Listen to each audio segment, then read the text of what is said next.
भगवान श्री कृष्ण कहते हैं कि आपको छल कपटी मित्र से दूर रहना चाहिए, क्योंकि जो कपटी मित्र होते हैं वो आपका हित नहीं सोचते और वो हमेशा आपको गलत कामों के लिए उकसाते रहते हैं और आप उनके कहे में आ भी जाते हैं और गलत काम करते हैं।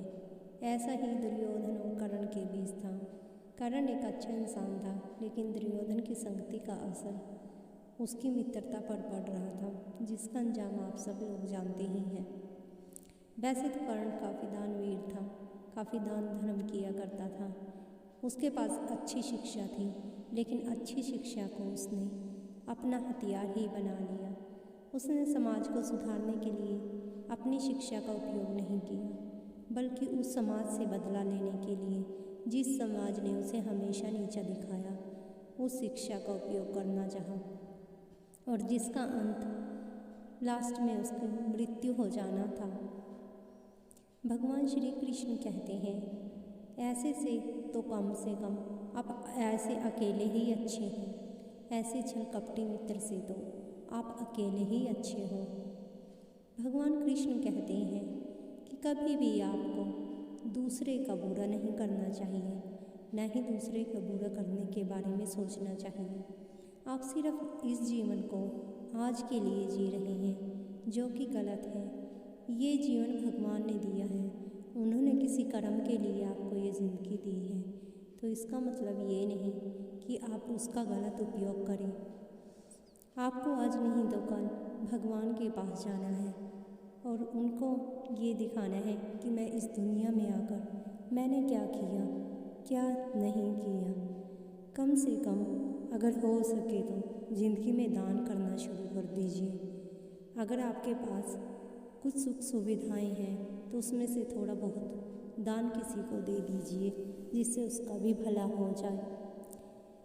मीठी वाणी भी लोगों के मन को मोह लेती है, लेकिन मीठी वाणी बोलने वाला इंसान जो कि अंदर से दुष्ट भी हो सकता है, उसका पता नहीं लगाया जा सकता।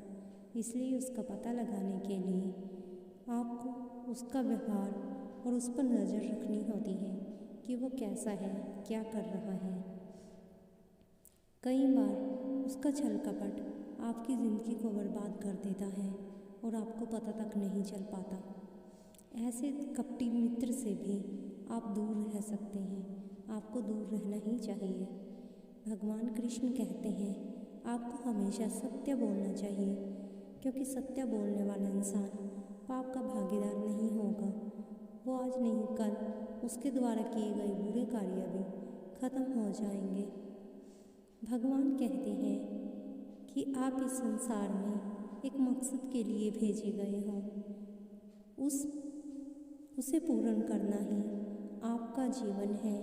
आप ये मत सोचो कि मैं आज पैदा हुआ और अब नहीं मरूंगा, आज नहीं तो कल आपको ये शरीर छोड़कर जाना ही होगा, उसका अंत निश्चित है।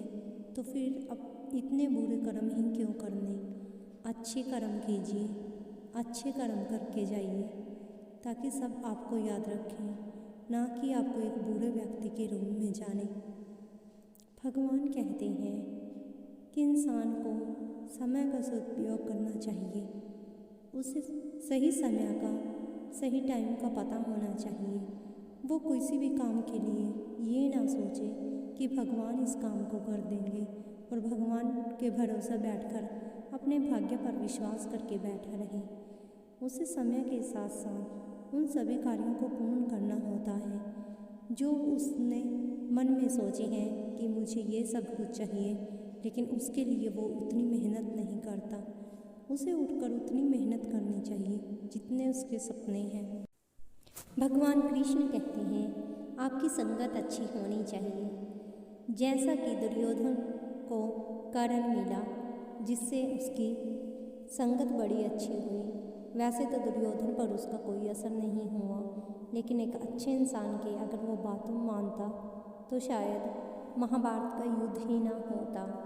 वैसे ही पांडवों को भगवान श्री कृष्ण मिले, उन्होंने भगवान कृष्ण की हर एक बात को माना और उस युद्ध में विजय प्राप्त की। नहीं तो पांडव कभी भी उस युद्ध में जीत नहीं सकते थे कौरवों से। वैसे ये अधूरा ज्ञान भी आपको नहीं होना चाहिए। आपको अगर जानना है तो पूरा ज्ञान लीजिए, जैसा कि अभिमन्यु के साथ हुआ। उसके अधूरे ज्ञान ने उसे मृत्यु तक पहुंचा दिया। अगर उसे अपने अस्त्र शस्त्र का पूर्ण ज्ञान हो पाता तो शायद उसे उस दिन मृत्यु न होते। उसी प्रकार भगवान कहते हैं कपटी मित्र से भी दूर रहना चाहिए। जैसे कपटी मित्र होता है, जैसे शाल्य और युयुत्सक ने युद्ध में भेष बदलकर और अपने योजनाओं को सफल बनाने के लिए एक दूसरे की उसमें जाकर मिल गए, एक दूसरे की सेना में जाकर मिल गए। ऐसे कपटी मित्रों से दूर रहना चाहिए। भगवान कृष्ण कहते हैं कि जो लोग मीठी वाणी भी एक घातक वाणी भी एक तलवार का काम करती है, जैसे कि द्रौपदी ने किया। उसने दुर्योधन को अंधे का पुत्र कहा और बाद में महाभारत का युद्ध हुआ, जिसके कारण द्रौपदी से अपमान का बदला लेने के लिए दुर्योधन ने पांडवों को जुए के लिए प्रेरित किया। जुआ भी एक बहुत बुरी चीज़ है। जुआ खेलने के कारण पांडव अपना सब कुछ हार गए और उन्होंने अपनी हार के कारण द्रौपदी के अपमान का और राज्य से हाथ धोना पड़ा। तभी तो कहा गया है, भगवान कृष्ण कहते हैं अच्छे कर्म कीजिए, धर्म के मार्ग पर चलिए, सत्य बोलिए, किसी का बुरा मत कीजिए, किसी का अहित मत कीजिए। छल कपटी मित्रों से अधिक अच्छा है कि आप अकेले ही रहें और खुश रहें। अकेले रहकर जीना सीख लें। ऐसे छल कपटी मित्र आपके कभी काम नहीं आएंगे। या फिर भगवान जैसे आपका कोई साथ ज्ञानी हो तो उससे ज्ञान प्राप्त कीजिए। या फिर करण जैसा एक अच्छा दोस्त हो जो जिंदगी को कामयाब बनाता है, जिंदगी में कामयाब होने के लिए प्रेरित करता है। कर्ण एक बहुत अच्छा उदाहरण है एक दोस्ती का। उसने बिना किसी निस्वार्थ के दुर्योधन का साथ दिया, जबकि उसे पता था कि इस युद्ध का अंत क्या होने वाला है, लेकिन फिर भी उसने दुर्योधन का साथ नहीं छोड़ा। एक ऐसे मित्र की आवश्यकता आज हम सभी को है, जो हमारे बुरे वक्त में हमारे साथ खड़ा रहे। लेकिन हमारा भी कर्तव्य बनता है कि हम ऐसे इंसान की पहचान कर उसकी बात को मानकर शायद फिर हमारा परिणाम ये इतना बुरा ना हो। भगवान कृष्ण के ऐसे ही मोटिवेशन विचारों को सुनने के लिए, जानने के लिए हमारे चैनल को सब्सक्राइब, कमेंट और लाइक करना मत भूलें। अगर अच्छी लगी हो हमारी वीडियो तो प्लीज़ हमें ज़रूर बताइएगा और ऐसी ही वीडियो देखने के लिए हमारे चैनल को लाइक कीजिएगा।